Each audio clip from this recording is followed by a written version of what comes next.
Hi, and welcome to A Time to Thrill. It's me, your host, Amy Austin. Welcome to November. Autumn is my favorite month, so I'm thrilled. It's not, cold and sweater weather and changing leaves here in Southern California, but it's not hot, and that has to be enough. So this month, I have the pleasure of speaking with debut author Lisa Cheek.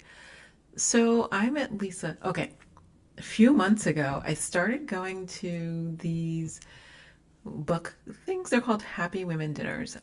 This woman runs them in, well, it used to be Northern and Southern California. Now I think she's expanded across the country. And what they are, at least the ones I attend, are book talks, usually held at someone's house, and we talk about the authors there, and we get to discuss their book. The one I went to previously was Lyz Lenz, the American Ex-Wife, and this one I went to a few weeks ago was The Life Brief with Bonnie Wan. If you check my Instagram, there's photos of me at these.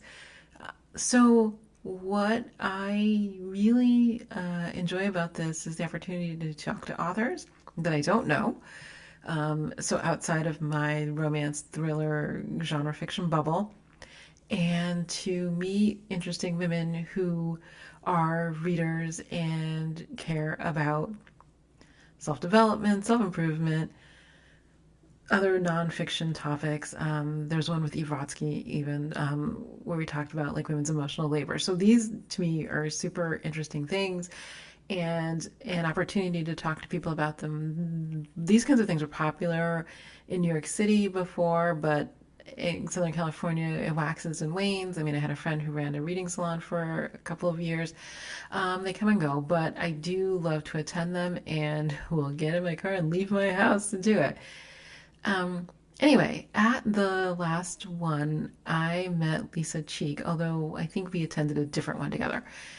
And so she's a debut author, and we're going to talk about her book, Cinderella Sit, in this podcast. But it's interesting. So this is a memoir, and memoirs go in and out of style. Um, we used to have autobiographies and biographies. Now we just have memoirs, which are different in the sense that they're usually like a slice of life or a particular story from a particular point of view by the author. And I love them because, like, fiction can be like a window into people's lives, but the people aren't real. And memoirs are a picture, like a window into people's lives, and they are real. And I find it fascinating because I always want to know more about other people's lives without having to live the experience myself. I've had enough experiences in my own, and I don't need to like branch out and have every life experience, but that doesn't mean I don't want to know about it. So we'll talk to Lisa in a little bit, but it's super interesting to get a perspective on memoir, the writing process, the time she spent in this book in China, which is interesting. I've spent time in China myself. It's a very interesting country to visit, mainly because as Americans, we are kind of limited in what we can do there. You have to file like an itinerary, you have to get a visa, like it's a little bit of a process. And the government is a little ever present when one is in China. So we do talk a little bit about that, and hopefully you'll find it interesting. Let's see. As far as writing goes, I am writing, so I'm starting in the midst of writing book 30, which will be out who knows when, but a long time from now. All that said, His Last Mistress is up for pre-order. I will say that the date has moved from January to April, the publication date, mainly because there's just not enough time between now and January to do what's necessary to publicize the book. There have been some glitches. I'm I am waiting for some paperbacks that are like a month and a half late, which apparently is happening to a lot of people, but you can't send out advanced reader copies of paperbacks for those who only read paperbacks when you don't have them. But I'm hopeful, fingers crossed, I'm either going to end up with a whole bunch of boxes of paperbacks or going to have to try again. I don't know. I've gotten a lot of promises that it's coming, but what does that mean? Anyway, so His Lost Mistress, I am super excited about, even with the pushed back date for April. The date is correct on every platform except Amazon, which is its own bear to wrestle, and haven't done that yet. I'm super excited about this book because it really sort of delves into the psychological aspects of thriller writing, which I'm now moving a little bit more toward, and a little less procedural. So there is a trial. Let me not say that there's a trial in His Lost Mistress. But so when we get the trial aspects, and Casey's in court, and Nicole's in court, and Justin McPhee's in court, everybody's in court. We also delve into why does he do that? Why is he that way? And it's super interesting to sort of look at the perspective of one person who's like a little chaos monster from everybody's perspective who has to manage him. Great things in store as we lead up to that book. So, all that said, without further ado, let's get to this interview with Lisa Cheek, the author of Sit, Cinderella, Sit. Hi, and welcome to A Time to Thrill. This is me, your host, Amy Austin. This month, I have the delight of speaking with Lisa Cheek. Say hi, Lisa.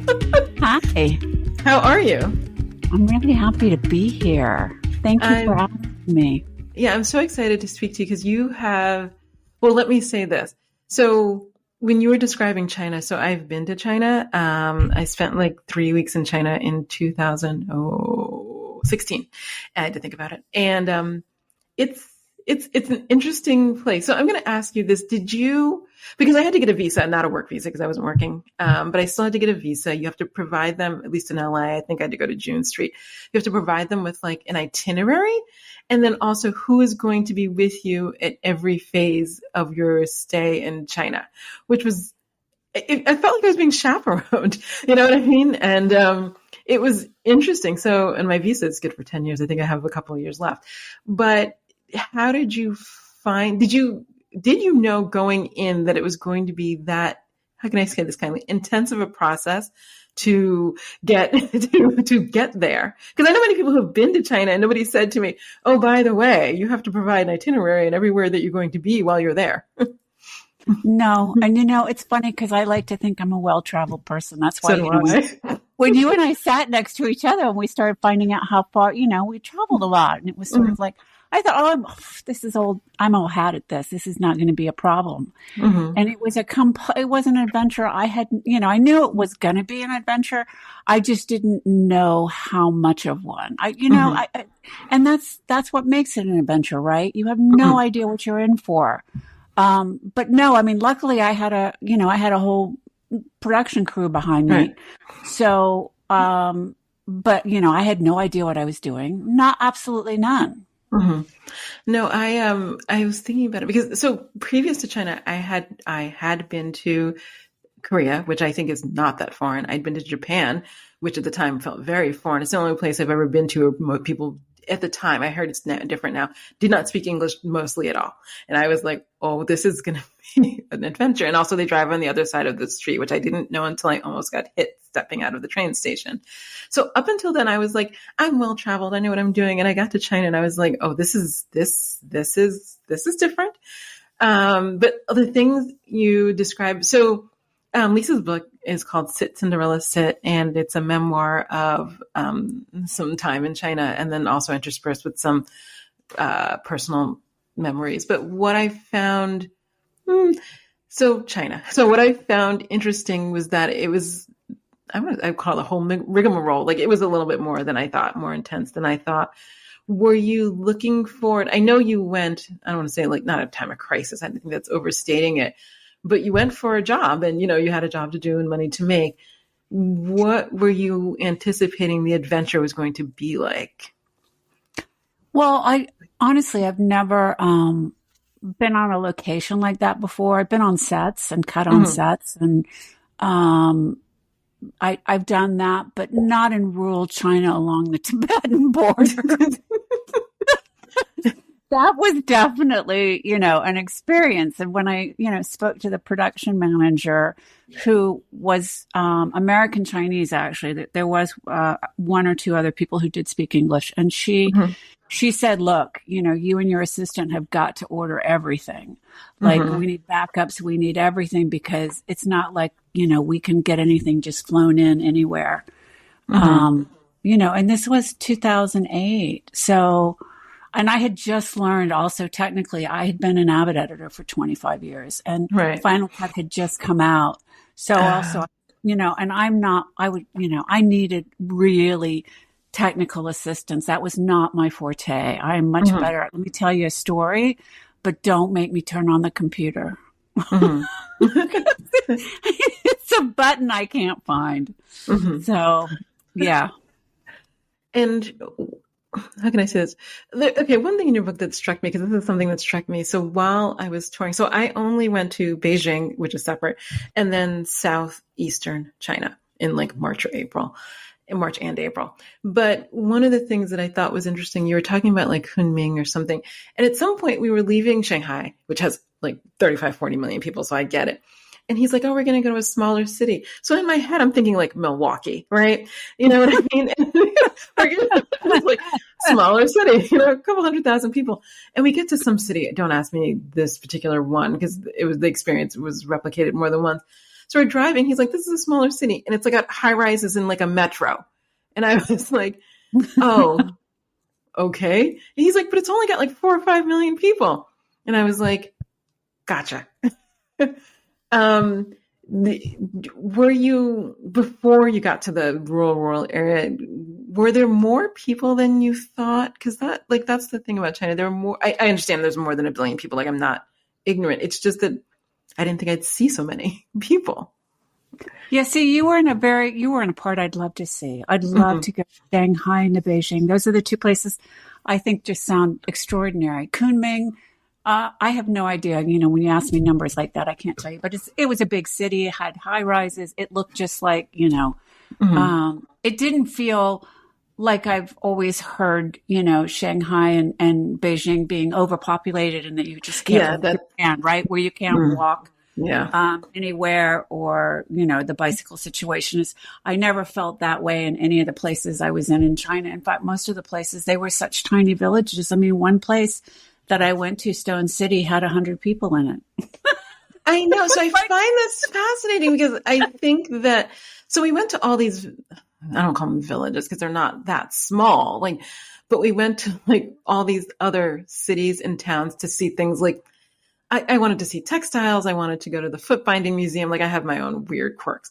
So I wanted to see all these things, yet they were not empty. And even when I took they had installed a high-speed rail recently when I went, we went through rural areas on the high-speed train, obviously very quickly, but they didn't seem as rural as I was looking for. So I think you had an experience that I was actually looking for, because I know people who've been to Tibet and didn't even feel that was that rural. But you had this experience of being in China and not being constantly surrounded by people. Oh, totally. And we were there I left, it was January. We started shooting, I think, the first week of February, and we shot through April. So there was no tourism going on there. What little bit of that they had, like in Shashi, which was known for its shoes, and what little bit was there, no one came at that time of year. It was cold and gray, and yeah. I just so how can I ask this? Would you call it now, in retrospect, like a more adventurous travel experience? Oh my God. I knew, it's funny when you take a job in LA, when you're freelance and you take a job, typically most movies are not, they're not going to go anywhere. Most of them, and if they do go anywhere, Santa Clarita. Right. Let's face it, it's like we work, it's a job. We're a factory town, right? So, I took this job because I knew, you take it because of the people or because of the experience. Right. Very seldom are you ever offered a job where you go, oh my God, this is the best project and it's going to win an Academy Award, right? Right.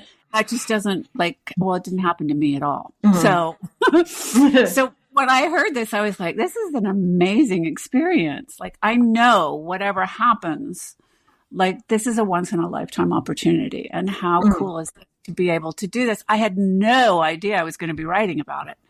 It just was not on my radar then. I did not take notes. I mean, Facebook had just started, and that was my only communication then. So I got on Facebook to keep in touch with people, and I just took photographs. I didn't write anything down.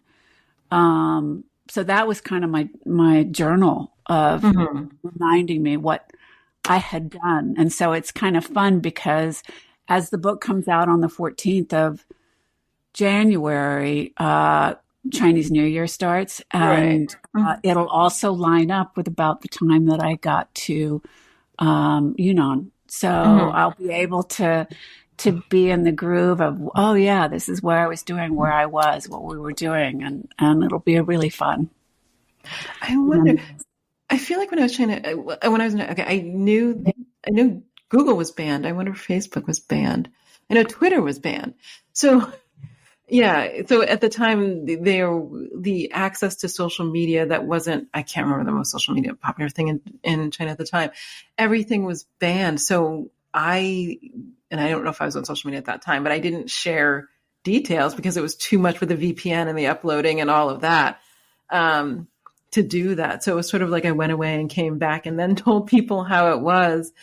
So I have some questions. What was the idea of doing the Cinderella movie? Like, it's just, I know fairy tale retellings are popular, but doing it this way was interesting. Is there a reason why it was shot in Mandarin?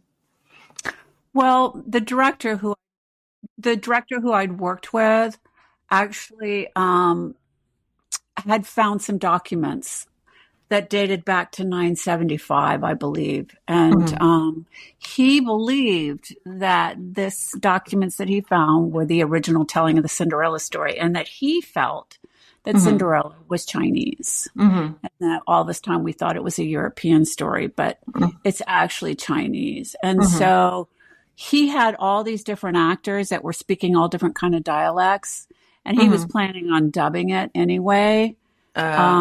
Because there were so many different actors that were in there that were speaking. He didn't know because he didn't speak Mandarin at all. Okay. And then there was all these, his assistant was, like my assistant, in that, we had, people who were telling us what was going on. But, yeah. And then there were dialects that I think nobody really even knew what they were saying. Wow. It's just, that's a unique storytelling. I'm trying to think, was this at the time when movies about, what we'll call them, historical Chinese movies were popular? Because there was a phase, I'm not really good with time since I moved to California because it's sunny and warm every day, and that gives me no perspective. But there was like this phase, I want to say like in the early to mid 2000s, where Chinese historical dramas were a thing. Was that part of that time? I don't know. What I can tell you is, like I said, this director, he'd been working on this for a long time. He'd adopted 2 little Chinese girls. So really the story itself was very important for him to tell the story because he felt very connected with his adopting the 2 little girls. And so, it was a very personal story for him. Yeah. So it's been dubbed in different languages. It's been dubbed in English. It's been dubbed in, I don't know how you can find, but I know it's out there.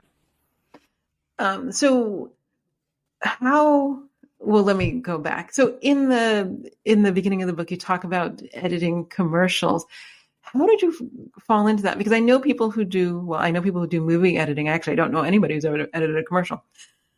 But how did you come to that? Because let me say this, people don't like pop up one day and they go, I want to edit commercials. Most people, I don't know. There's one of everything. What do I know?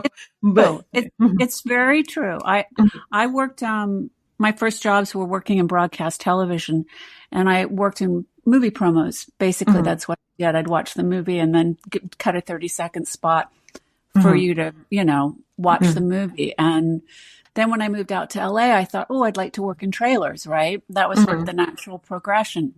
Right.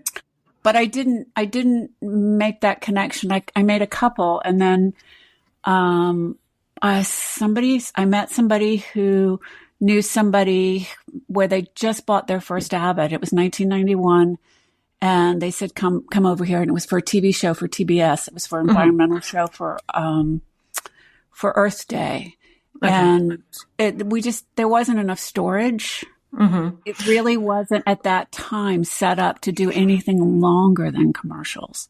And so what happened was, when I finished that gig, it was like, I had a skill now that was just like, first of all, nobody was using Abbott other than commercials. Short form really was using it because it, like I said, there was nothing bigger than a 3 gig storage at that time. I remember.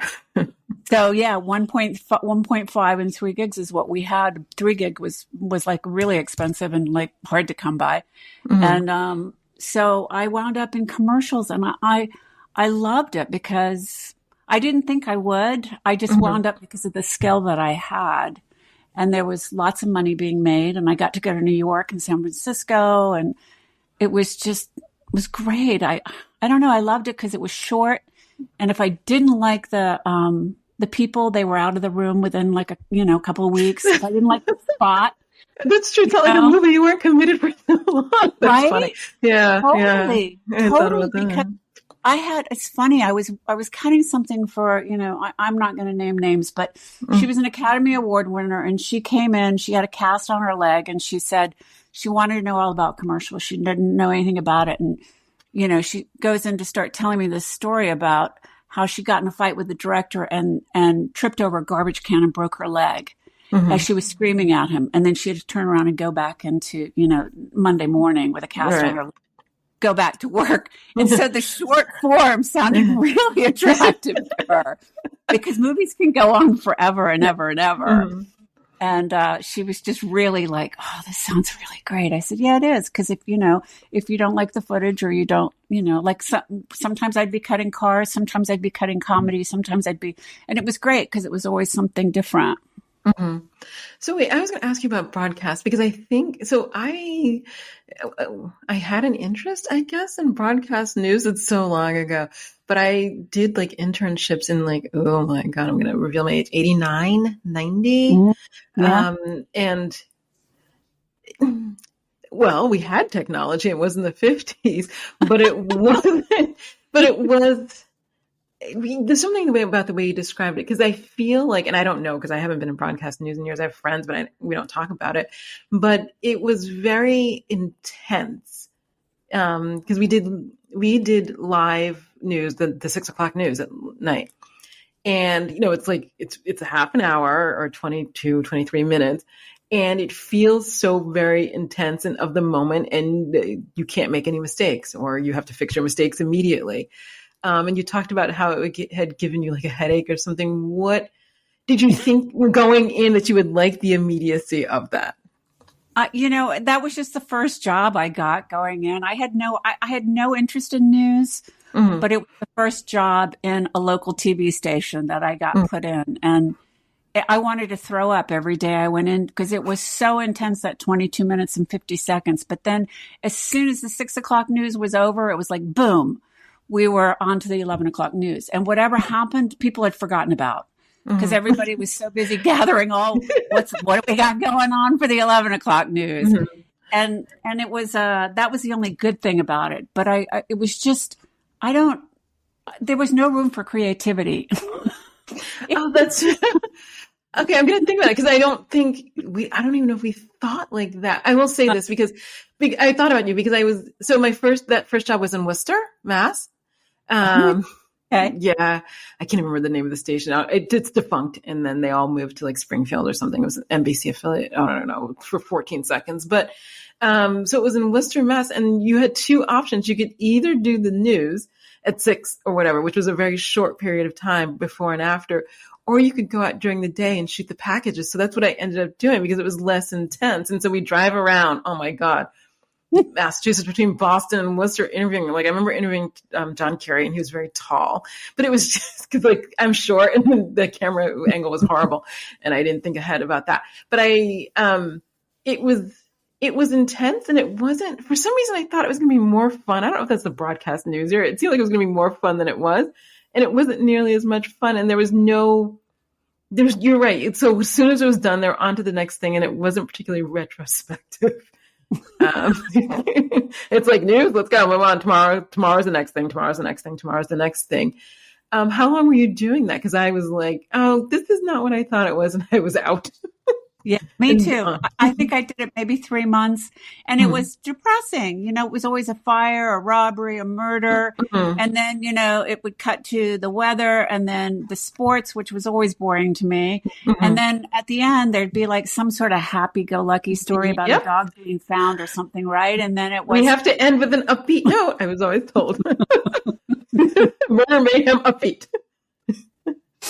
So, yeah, I'm not a news junkie, and I think you have to really be somebody like that who's really into, I got to tell you what the latest stuff is, and I'm just not that kind of gal.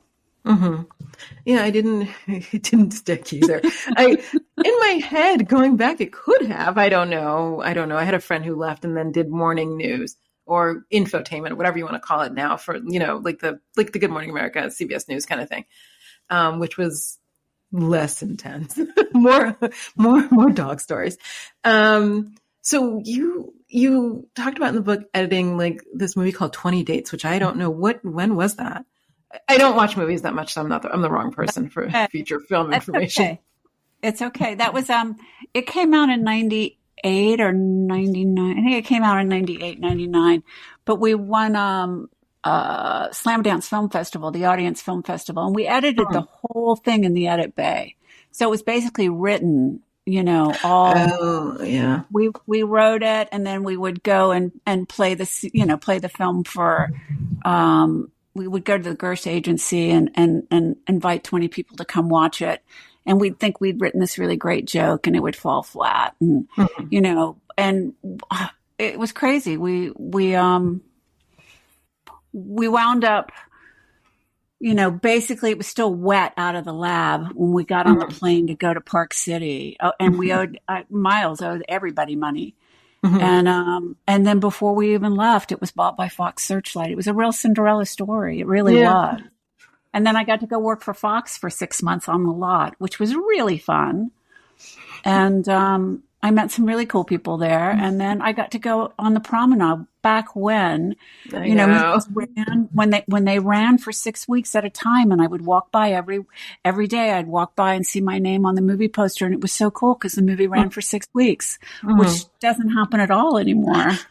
No, I was just talking to somebody. I'm like, it's in and it's out. Somebody's like, you got to see my movie. I'm like, I guess I got to see it right now because next week it may not be there. Yeah. And even the runs now, it was like, I don't want to call it a half a run, but they were like, they're running it during the week, but not during the weekend peak hours, which is the first time I've heard of that. Oh, I know. I know. I didn't ask more questions about it, but I have questions. So after that experience though, you did not like make a leap to features? Do you think in retrospect you would? I'm not advocating for features. It's just that it feels like everybody I know who has edited, that was they were doing sports, or a lot of people on ESPN or whatever, doing these random editing jobs. And they were like, but what I really want to do is features because I want to tell a longer story. Here's my thing with features. I was a girl. First of all, I didn't get married till I was 49. So I needed to make a living and I had to eat. And the truth of the matter is, to get a film off the ground in Hollywood, people just don't realize, like, it's like crazy. Like, to get the financing, to get, like, it's just, I would know people, but then, like, actually making it happen. I mean, the Cinderella one, this took forever for him to get the financing. And it's just, I need to eat. I need a regular job. And with commercials, they had a $25 million air buy. So the spots had to be cut. They were going to get done. Right. Yeah. It wasn't like, so that's what was so great about commercials. Plus, I just loved it. I had 30 seconds to get your attention. I had 30 seconds to, tell a story. And that to me was very challenging. I loved it. It was fun. And I got to work with people and, which a lot of times as an editor, you can be alone in a dark room and not see anybody. For months. Yeah. Right?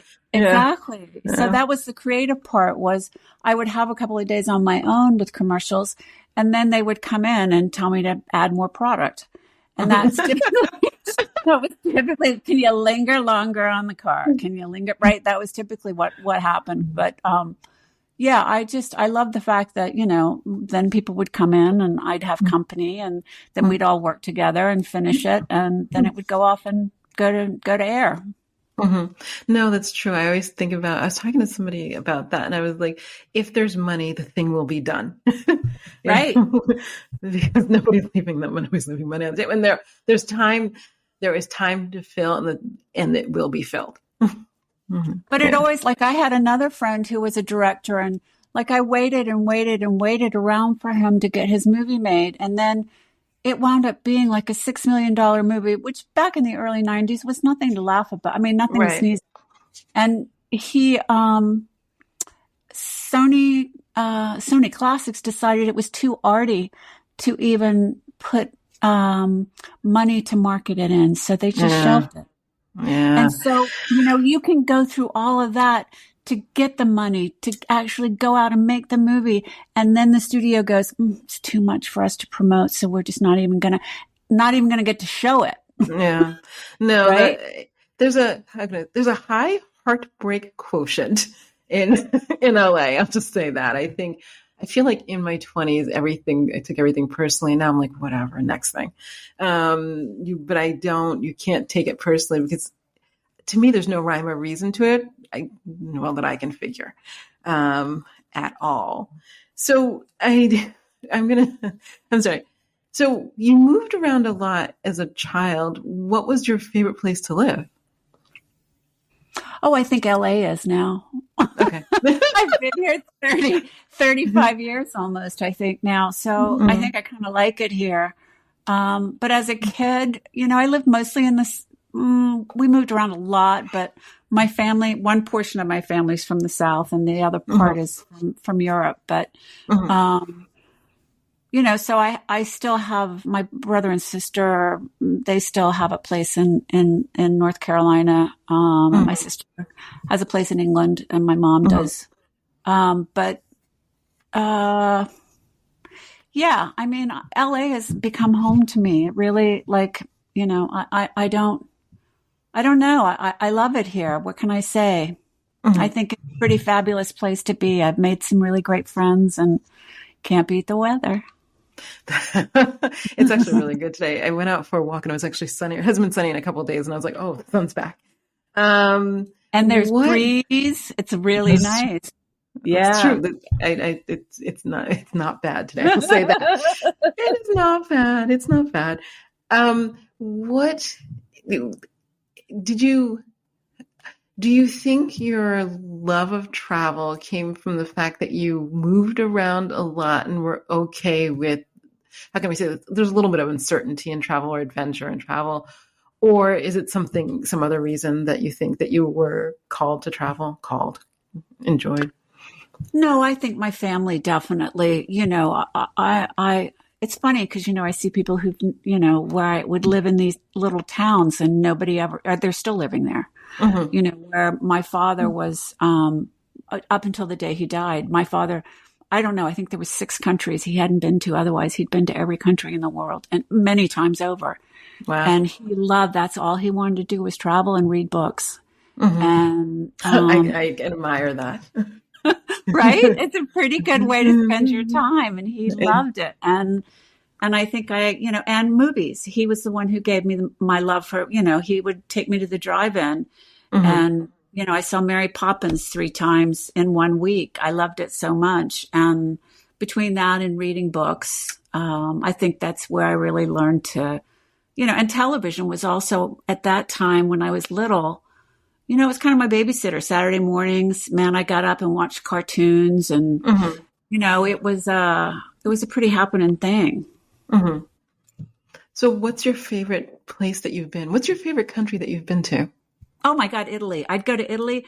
I could live there. Chris and I keep talking and trying to figure out a way how we can actually make that happen. I'm worried that I'd weigh about 500 pounds though, because like between the gelato and the pasta and it's so good.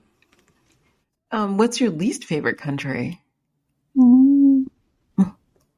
God, I don't know. I can't say that I have any of those. I was going to say I also found Iceland really interesting. Have you been there? Yeah. So I went cool. 2, 3. Oh my God. I think either 2019 or 2021. I have to think about it. Not 2020. I know that. I also went to Antarctica. My husband and I went to Antarctica, and that was an uber cool trip. That was really amazing to stand with the penguins. Actually, I like to dance with the penguins because, that's what happened in Mary Poppins. Wait, what did you find interesting about Iceland? Because I had always wanted to go, but when people ask me why, I'm like, I don't really have a good answer. I just want to see it. Like, I want to see it. Yeah, that was kind of me too. But I went in February.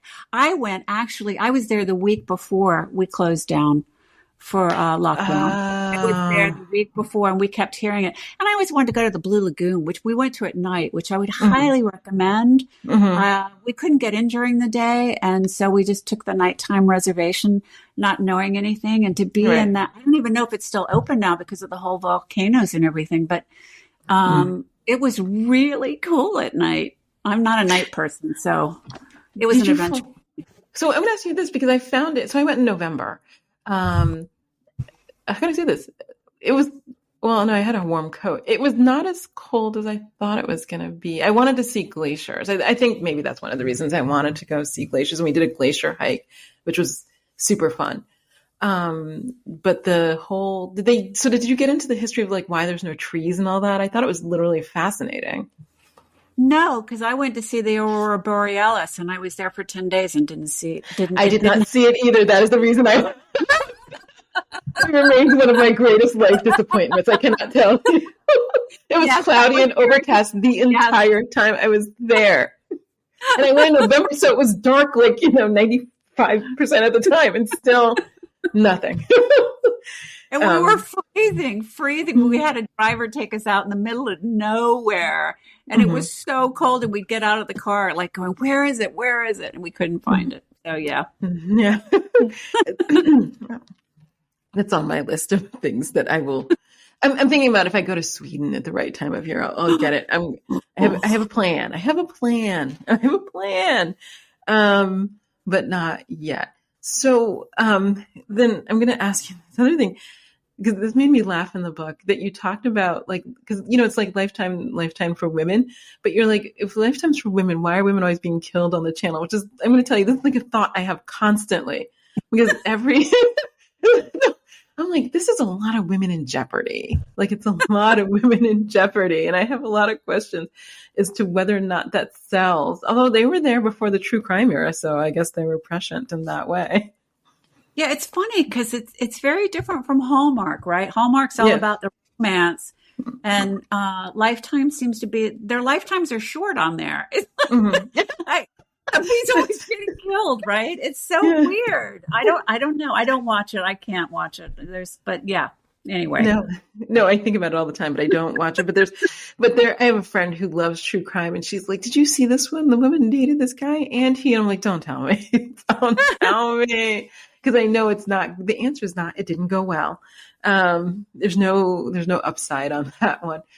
Okay, so let me go back. What made you want to write a memoir? Because I don't want to say they're hard, but you have to choose a slice of life, unless you're a president or something, in which case you can write 3 about your whole life, but you have to choose a slice of life and, expound on it. What made you want to do that?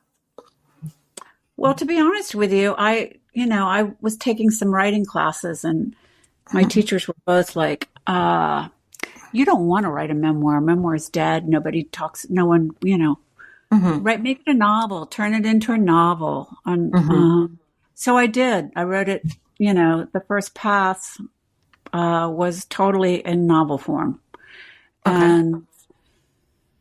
And I just kept thinking it was such a magical time that to not own it, Mm-hmm.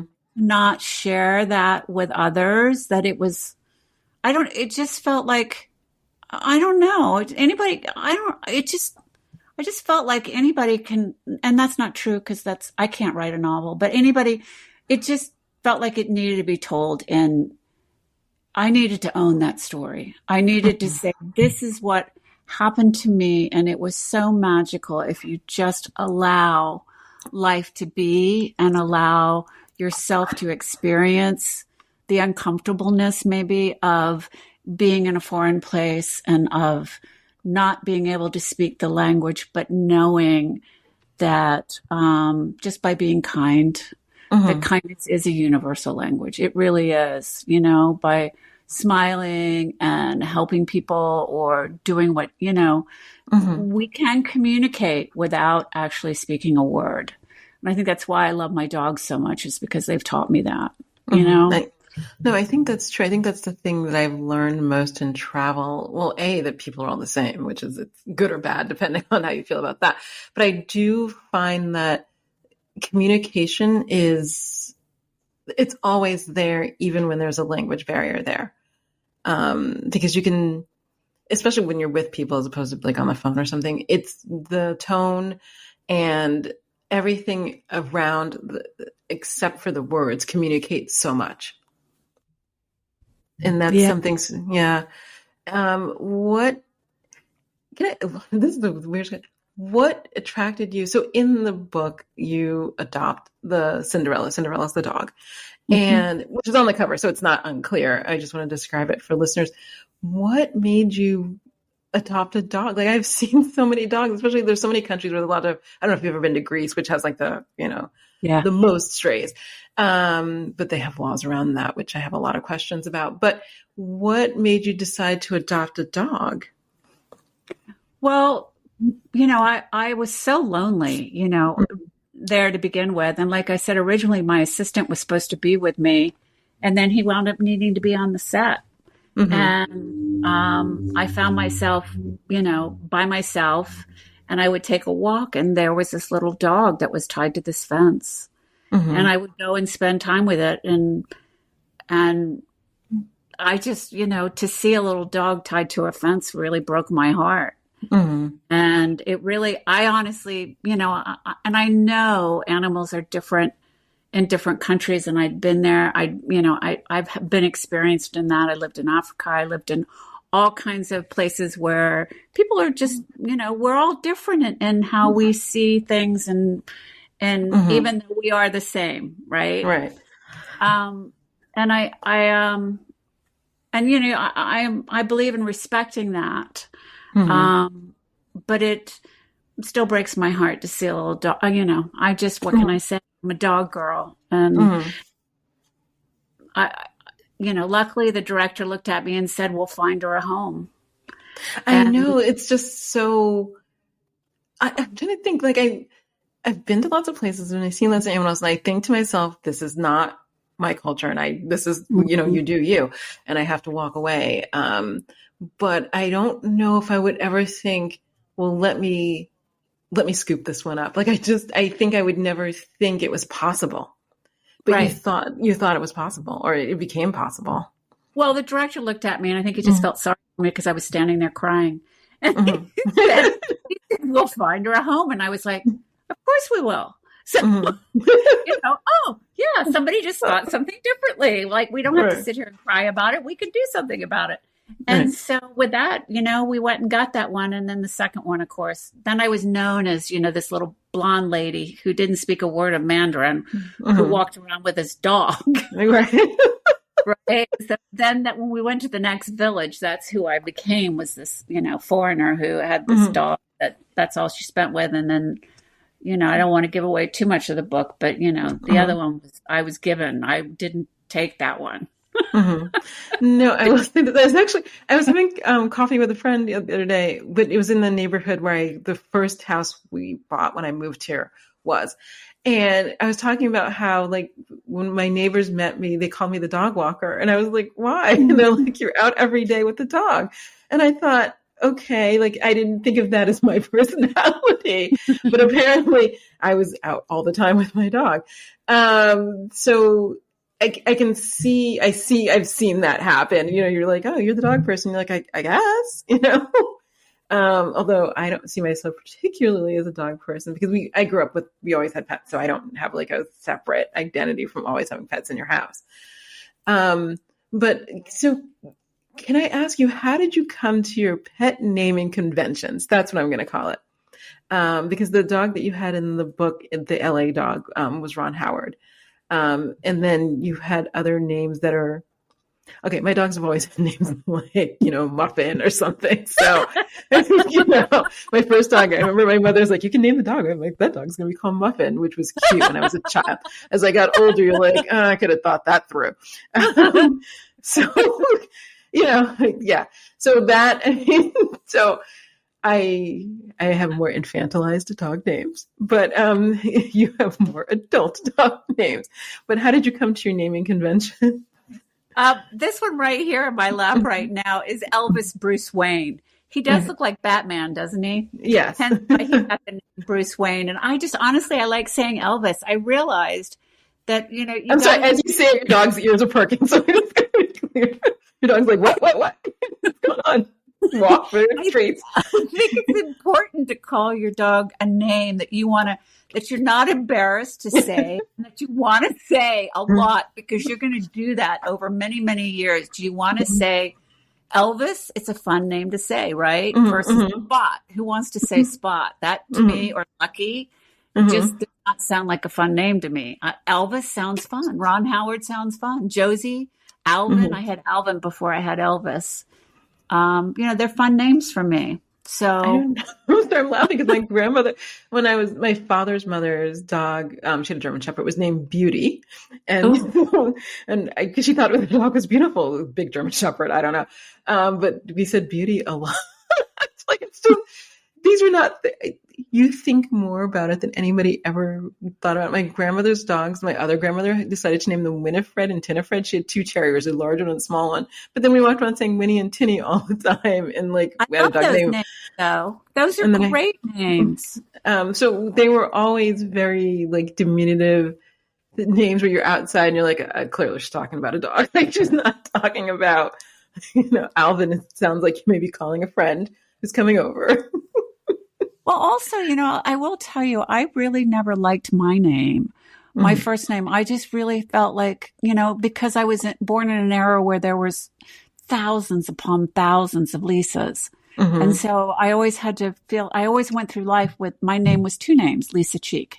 It was I never introduced myself as Lisa. It was always Lisa Cheek, because I figured you knew 50 of them. Right. And, you know, this is who I was Lisa Cheek. So I'd much rather have a more interesting first name, like Madonna. Hello. Yeah. She never needed a second name. J-Lo. Right. Like, you know, that would be great. But no, I got Lisa Cheek. So there you go.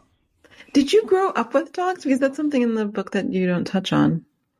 Yeah. In there, I briefly say that I couldn't have a dog until my mom left. And then my dad gives me a dog, and that's the first dog I get. Is my mother's allergic to dogs. I had very unusual pets. I had a parakeet named Leonard Warmfeet. Then I had a guinea pig named Harold Browder. Yes, he like my dad's friend. It's a thing. Yes. So, like, it was named Mitzi. Like, it wasn't this deep at all. Yeah, you know, characters. I love characters and names. That, to me, I love names. I just do. Because like I said, I've really never liked mine. And I think names are a magical thing. They just are. They say so much about a person, you know. So wait, so you were ahead of the trend, because there's a woman I know who, she had a dog and her dog was named Fred. And then her daughter's dog was named like George or something like that. And she was like, I like adult male names for a dog. And I think that for some reason, I think it's adorable, because whenever she's like, Fred's coming, you know what I mean? I was like, it tickles me. So I guess you're tickled more by names. I do think, like my son and I talk about this. He was like, your next dog. I was like, I'm already got a list of names, like of things, a list of names, but you do think about it more. So you were saying you would come up with the name Ron Howard. Is it because you watched, oh my God, I can't think of the name of the show. I can see it in my head. Andy Thank you, Griffith. Sarah. Yes. Exactly. Wait, have you met Ron Howard? No, I would love to one day, though. Maybe one day I will. I don't think he gets out as much as he used to. Everybody's older now. It's a thing. So how do you feel, now being an author and going about like doing the promotion for this book? How has that been? It's a bit overwhelming because I'm working on a second and third memoir right now, and there's just no time to do anything. It's just really, I really want to spend time, and I'm realizing now, and I'm also, going to a lot of conferences and festivals and things. I'm super excited. Have you been to the San Miguel Writers Festival? Mm-mm. In Mexico? I've never been, and so I'm going this year, but I'm also going to Kauai, and so I feel incredibly busy and incredibly lucky to be able to go to all these things, because I'm so late to this game. I really, this is my first book at 62, so But wait, what makes you feel late to the game? Okay, there's the three Wonderkins, and I've met all of them who, wrote their first book at 25 and, sold a billion. But that's not most people. Most people need more life experience in order to shape a story. I'll say it that way. I think that's true, but I also honestly, I did love writing and going to writing classes, but I don't know. This is crazy dream that, it got picked up, first person I showed it to and wanted to publish it. And, it's been really quick, even though it's been 20 years in the making. It was the first person I showed it to was like, oh yeah, I want to do this. And I was like, okay. It's like the LA overnight sensation, right? Exactly. That's what they say. So, and so I've been on a learning curve that's like, whoa, because I didn't know anything about anything literary other than, a book I would read. And that's all I knew. I didn't even know who was in the business, right? I just didn't know. So I'm learning. I'm having to learn that. Yeah, yes. The world. Yes. So, but I did meet you at the Happy Women, one or two of the Happy Women Dinners book events.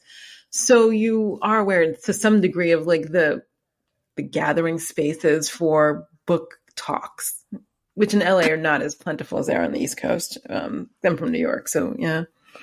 Yeah, I got to tell you though, there's nothing more I'd rather do. I met you. I met the coolest women when I go to these things. I just do. I don't know. I feel so lucky whenever I get to go to a book event. I got to go to the Reese Witherspoon thing recently. I met the coolest women there. No, those are fun. Yeah. So what do you have planned for January then? Because it's not cold here, so that's the beauty of it. So people will come out. It's not like, it's going to be a blizzard. That's unfortunate. Crazy good. I've booked all kinds of events. I'm going to be at Book Soup on the 15th of January in Hollywood or on Sunset Boulevard. And West Hollywood, yeah. And then I've got a couple of Happy Women's. I'm going to be at Zibby's Bookshop on the 29th of January in Santa Monica. And I just booked Book Passages up in Quarter Mesa up in San Francisco. I booked that for God, I can't even remember. I think it's the 23rd at 11 a.m. I've got a busy little schedule happening. That's so interesting. So what is it like? Because being in the writing world, doing writing classes, which I've done a lot in LA, as opposed to the book world, what do you find different between the two?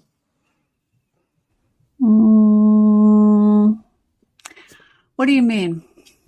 So when I was doing writing classes, there's a lot of writers, and I don't mean screenwriting and all that. I know screenwriters, but I don't spend time with them in that sort of world. But when I was going to writing classes, it was a very diverse in terms of reading and writing group of people. And I feel like the book world is a little more consolidated. People are into their genre or the kind of book they read, or I read books by women, or I read books about whether it's romance or whatever it is, or even like a lot of nonfiction topics. It's a little bit more focused, where I found writing to be sort of diffuse with no particular, not end or goal. The goals were all different. I think the goals were very different. And publishing, the goals are very specific. I want to publish this book and I want to sell to this group of people. Whereas writing was more expressive, but people had publishing goals, but they were really a little bit more amorphous for me. Yeah, I think you're very accurate on that. That's for sure. Yeah, it's funny because I do take a lot of classes online now, which is fabulous. Like I can, take a New York class and most of the classes I'm in usually have something to do with memoir. I've been taking this really great class where I just saw Melissa Febos last week, talk, and she's amazing. Just learning on what to put on, what can you put in a memoir and what you shouldn't, and to really be very clear that what you're putting in is not going to hurt somebody. And I think that's really important, and that you've healed. That's the big thing about writing memoir too, is have you healed before you write it? Because otherwise it's just anger.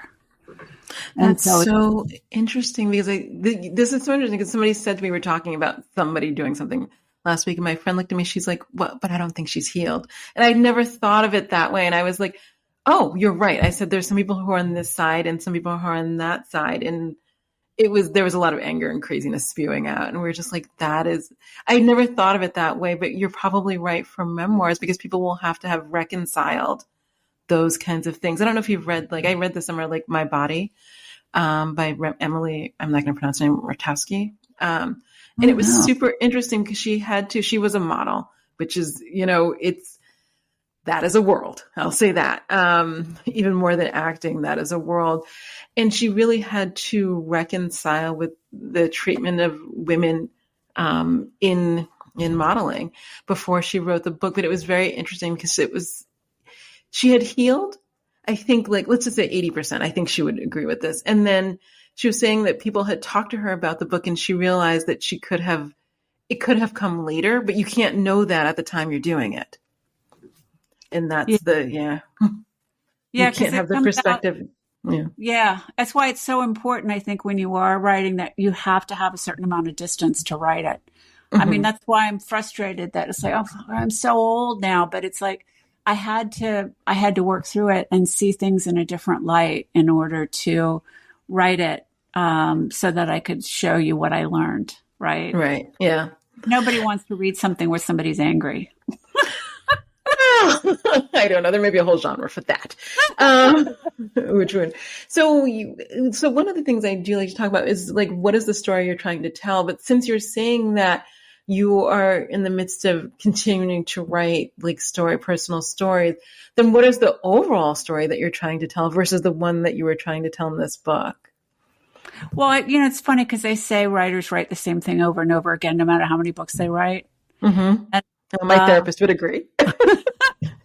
I don't know, because I've only written one book so far, but I can tell you that a big theme of mine is that life is an adventure, and it really, it's all perspective, and you can either see yourself a victim, or you can see yourself as you're here to learn something and to share it with others and to be there for others and to, share your experience. And I'd like to think that, and that I'm also, the other thing is, just because somebody tells me I'm old it's none of my business what they think. And also, I get to be who I want to be. That's the other thing is, I get to be, be me because everyone else is taken. Right. Right. Right. So can I ask you because I'm looking, so for the listeners, I'm looking at the shelf behind you, and one of the memoirs I've enjoyed over the last 10 years is behind you, but what are some of your favorite memoirs? Which one is that? I want to know So it's the, well, she's been more than one because I have both two or three on my shelf, but Lori Gottlieb, maybe you should talk to someone. It's lovely, isn't it? It's so good. So good. God, I have so many of my favorite, of course, one of my favorites is the Liars Club. I love the Liars Club. I love Abigail Thomas, What Comes Next and How to Like It. Fabulous book. I love this question because I always ask writers this question. I love anything Dave Sedaris. To me, he's like, I've always been a huge fan of his. I tend to like somebody who's going to make me giggle. I have liked a couple of Jenny Larson. Who else have I been reading lately? Well, Melissa Febos, like I said, she's extraordinary. And I'm reading a Chung book, Nicole Chung. She's fabulous, the book I'm reading now. It's so beautiful. It's so beautiful. I wish I could remember. The Remedy, the Life's Remedy, it's so good. I highly recommend that. What are you looking for in a memoir? Because so the Lori Gottlieb book I read because a friend read it. So I have a couple of friends who, if they text me and they say, read this book, then I'll read the book and I don't ask any questions. So that's how I came to that book. So I didn't find it. Although I did read it. When I went back on my shelf, it's still there. I read one of her previous books. What is it that you're looking for in a memoir? Because I know what I'm looking for. What are you looking for? Well, I would say to you, for me, I want to feel good. I've always felt that way about anything that I worked on I want you to leave feeling better than you did when you came to my work. It's just what I do. I don't feel like I need to educate you on anything because I am not an educated person. I'm not here to teach you anything other than to remind you that, life is an adventure and that hopefully, just remember the good parts and remember, that we're here to help each other. And, that's, and there's always a perspective. Choose the one that works best for you. Choose the one that's going to make you happy. Right. I think that's what I can offer. I can't educate you. I'm just not that smart. I don't have that much information to give you, but I can tell you that what I appreciate about my life, and I can share with you the joy I have. So then for the Cinderella sit, what is the theme of that, or what is it that you're trying to get across? Because, for me, how can I say this? I don't write about traveling. So that's one of those things that I find fascinating. I'm always interested in people's experience of travel, but it's not something I personally write about ever. People always ask me that, I never write about it. So what is that you're trying to, would you write about travel again? Let's start there. My next two books are not about travel at all. No. Okay. Did you? But I will. Actually, I shouldn't say that. There is another book that I have sort of been mapping out that is about travel. So yes, travel is, I definitely have a lot of adventures to tell you about. I do. Maybe my traveling is less adventurous. Actually, nothing. I don't think any. Well, I'm going to say this, and I mean this like knock on wood. Nothing ever happens. I mean, you know what I mean? Like other than the experience itself, I'm not an adventure travelist. I have that friend, and he's like, I'm going to go bungee jumping. He's in like Bhutan, and I was like, okay, that's not something I think I would do, but go you. I took a 31-day cruise with my father up the coast of Africa from Cape Town to up to Dover. And I got to tell you, that was truly another magical experience. And it was, I was it was right when I came back from China. So, he was in his 70s and I was in my late 40s, and it was something else. Let me just say, it was the first time I ever did a cruise. And yes, I got some funny things to tell you about that. What made you decide to do that? Because so as a child, obviously you travel with your parents because they're the ones, they're funding the trip and they're taking you along. You know what I mean? So let me say, the trips I went on in childhood were not ones I would choose in adulthood. Although, I was thinking about this. So my parents like to go to the Caribbean. Oh my God. Where it's conceived. So if the story, that's the story they tell. So, and people are always like, oh, you don't ever go to beach vacations. And I thought to myself, I think I've been burned on beach vacations. Like that's all we did. So I could never do it again and it would be perfectly fine. But as an adult, what made you travel? Because I have one other friend who took a cruise with her mother. They did one of those round the world cruises and she could take someone and she took her mother. And I was like, how was that? And it was, well, she knows her mother much better than she did as an adult. That's the most time they spent together as an adult.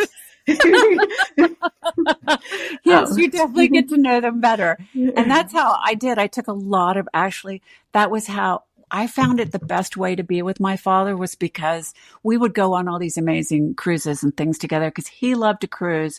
And, when I would go to his house, it just got difficult. He was he was like an old lady in his house and I was uncomfortable. Mm-hmm. And, he wouldn't come to stay with me so it was just an even ground for us to visit on, when we went and, he could go out, he could go on the adventure that day or not. Right. Mm-hmm. I could go or not. Like it was a good way for us to be together because we were on neutral territory. Right. No, that's fair. Like that's fair. I'm too old to do that now. But I mostly travel with my son. So, and he finally grew up. Like traveling with a 3-year-old wasn't great, but traveling with a 14-year-old is mighty fine. Yeah, 3-year-olds. I wouldn't do it. I don't know what I was thinking. Because I didn't want Where are you going to go with them? Where's your next vacation with them? Well, so I spend part of the time in Hungary. So we'll be there for Christmas because I'm usually there for Christmas and then the spring and in the summer.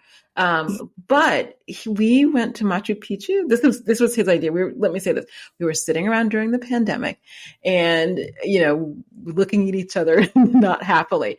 And I was like, where would you want to go when this is over? And he's like, I just wanted to go to Machu Picchu. And honestly, like this is not on my bucket list at all. So finally, Peru had a very, very bad COVID thing. So you couldn't travel for longer than other countries, like 2 years they were closed, especially Machu Picchu. So this spring, I was like, now's the time because it's for spring break for school. And we went. And when we were on the trip, we encountered this Canadian Pakistani woman who Machu Picchu was her last world wonder. And he was like, that sounds like a great thing. I want to see the world wonder. So we've been to the Great Wall of China when we were in China. And he was like, and I guess Machu Picchu's on the list, which was interesting, but still not my top travel location. It was super interesting. It was just super interesting, but I would never think about it before. And so then he was like, can we go to the Colosseum? And I said, I don't do Italy in the summer because we were there in Europe for the summer for many weeks. And I was like, Italy's too hot in the summer. No. So I agree. In the spring, I found it delightful, and everybody says it's great in the winter, and I just haven't been. So we're going to see the Colosseum in December, and that's the next one. After that, I don't know. We've been really talking about it because I have traveled to most of the places I've wanted to travel. So now it's just kind of open season. I love it. That's great. That's kind of how it was and that's what's so great. If your son sounds like he's a good travel buddy for you and that you can take him and show him all kinds of places that you've been. And that's super sweet. I got to do that with my dad. He was on his second and third time going places and it was wonderful. I just, we had a great time. Enjoy it. It is the best because, the only thing constant is change, as they say. Yeah. I know. And I feel like, I don't want to say it's like 4 years left, but then he's going to go to college and do other things that don't involve hanging out with his mom. Yeah. So I'll ask you this because somebody asked me this recently. Is there any place that you want to travel, like that ultimate travel bucket list thing that you haven't done? Yeah. I haven't been to Japan. I really would like to see Japan. And I really, there's more places in Italy I'd like to see. But, other than that, it's funny. I was thinking, I'd love to see more of China. I just don't know whether I'll be able to do that or not. Mm-hmm. I don't know. I'm just so grateful for all the experiences I've had. I am Right. one lucky gal, I've gotten to Mm-hmm. see a lot of the world, and yeah, I'm super excited that it's funny because Chris and I, we've kind of slowed down a bit as we're getting older now. We're starting to go, I don't know that I can, do what we used to do. And, yeah, we need a little more cushion, to do some of these adventures. You're speaking to the choir. So Iceland, I was like, let me hike the glaciers at like 50. And it was fine, but it wasn't as easy as it would have been at 30. Like in 35, I think I was in my 30s, I went to like Portugal. I don't know if you've been, and they have all these streets with all these little stairs. And I could run up and down all the stairs with those streets. Yeah. And that was fine. It wasn't the same at 50. Like, I was like, this is a lot. And then even at Machu Picchu, they're like, you should hike these 400 stairs so you can see this thing. And I was like, should I? And I did, but there were people in the group who were my age and a little bit older who were like, maybe not. And I thought, oh, well, I guess then those kind of places need to come first because I don't know if I'm going to want to hike 400 steps or there's so many steps or, all of that again. Yeah, no, I get it. And I don't. I mean, San Francisco is challenging enough for me, just crawling up the hills. Of those hills. I was thinking about that because I used to go to San Francisco every year up until COVID, and I just really haven't resumed that like weekly trip. We would do a week up there, long weekend. But yeah. So what are you most looking forward to with the book stuff? I'll ask you that. That'll be my last question. Like, what is the thing that you're most looking forward to? Just connecting with people.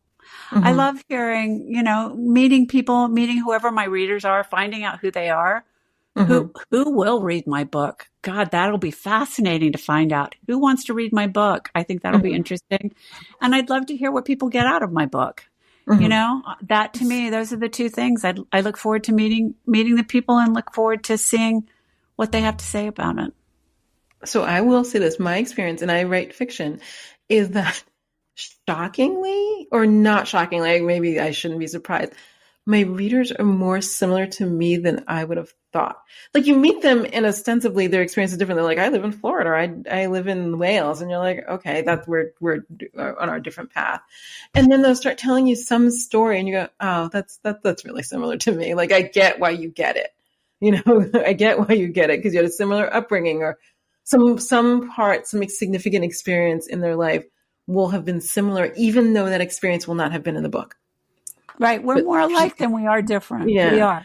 And in some ways, it'll speak to them, and then you'll do something. It's like in your book, you mentioned Faygo Pop, which I've only heard of in Cleveland. I lived in Ohio briefly. And I was like, oh my God, I haven't heard of that in years, but here we go. Like, it's just things like that. That will connect you in ways that I think I found surprising. You may not find surprising, but I found surprising. Faygo Red Pop. My dad used to drink Faygo Red Pop all the time when I was a kid. I thought about it because people did it in Ohio, and I was writing a book, and this woman, she was asking me what to drink, and she opened it, and he was like, "Oh my God!" It was like, I remember that. Pour me that. Yeah, that's great. Yeah, nice memory. It is. So, Lisa, I want to say thank you so much for speaking with me. How fun is this? I know, and I really wish you. I don't want to say luck. I wish you an enjoyable experience on this journey because it's just. Book people are fun. They are. I love it. They're fun, and you'll have an opportunity to meet so many of them going forward. Actually, I think at the end of the day, book people are the people I spend the most time with.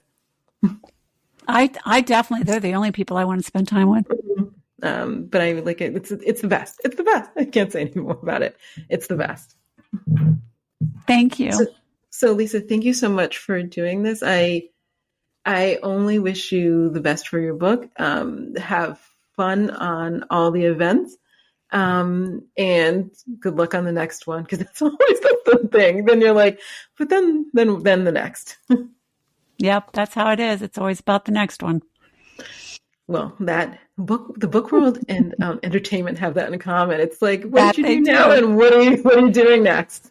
That's right. I know. I love people at the movie premieres, and then people are like, "What are you doing next?" I'm like, "Oh my God, give it a second. Can we just walk in the door and come out? Give it a moment." Not allowed to breathe. No, not at all. But do breathe and take a moment. That would be a true LA moment. Do take a moment to take it in and have as much fun as you can. Thank you. Thank you so much for doing this.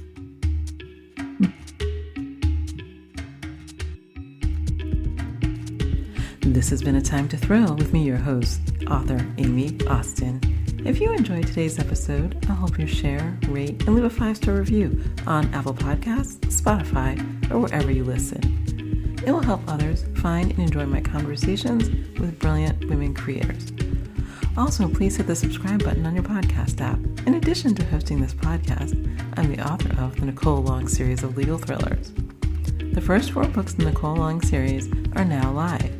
You can download Outcry Witness, Major Crimes, Without Consent, and The Murders Began to your e-reader right now. I'm also the author of the Casey Court series of legal thrillers. These titles are available wherever books are sold, your local library, and also an audiobook.